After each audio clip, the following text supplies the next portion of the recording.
K-pop. Something you've probably heard of or listened to. And if you don't know what that is, you're probably living under a rock, aka America. Everybody's opinions varies when it comes to K-pop. Some of us in this room love it, and there are probably some of us who think it's disgusting, and some of us that just don't care. So why do I bring up K-pop? Well, I wanted to ask, why is K-pop such a phenomenon here in America? And what does it tell us about, well, America? Let me tell you, K-pop is actually a pretty prominent example in showing our society's values of love for either individuality or bandwagoning. Oftentimes, society tries to conform to what it sees around it, if that means to hate without a true anger or to like without a true passion. Let's start off with the easy. Why do we like K-pop exactly? Many people like K-pop for the culture.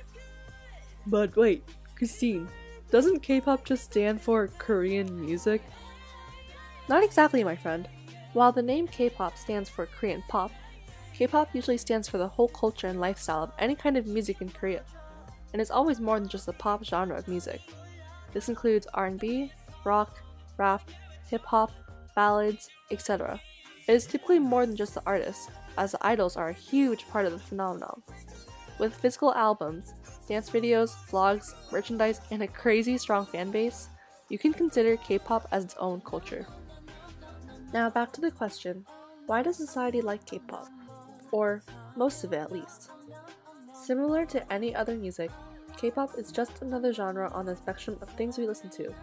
Like how we love musical artists like Demi Lovato, Billie Eilish, etc., we will like artists that come to the spotlight from their popularity.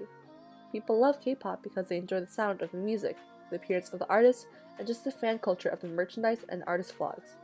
You could describe it as a feeling of uniqueness for the fans. But while there is much love for K-pop, there is hate like in anything else that is popular. And this hate actually reveals a heck ton about us as individuals, more than we realize. More than often, negative reactions to K-pop show that a lot of us are ignorant and don't like change in what we see or hear daily. It is often called gay or stupid for people who don't know anything about it, like you see here. Some say that male K-pop artists look like females and that all K-pop artists look the same. Unintentional or intentional racism and homophobia comes out a lot in haters that don't realize how ignorant their comments come off as. Sometimes it's just straight blatant racism of people not wanting Korean music to infiltrate America, and or Korean people / Asian culture coming over here. The common, "This is America, speak English" idea appears a lot. From the excerpt of How to Tame a Wild Tongue, we see a person telling the author, "I want you to speak English," rather than her speaking Spanish to her own Spanish-speaking peers. This racist phrase can be heard all the time within America, depending on where you are. The message of how another language or culture cannot be present in the United States except for, well, American. A lot of hate online is also about how K-pop is in a different language that you can't understand, but that is easily refutable when you compare it to other big hits in America. Despacito, for example, was a very popular one-hit wonder in America. What makes Korean so different? The love for music doesn't have to be based on the language. Orchestral music is loved, but there are no words in that at all. How come we say language is a barrier in music?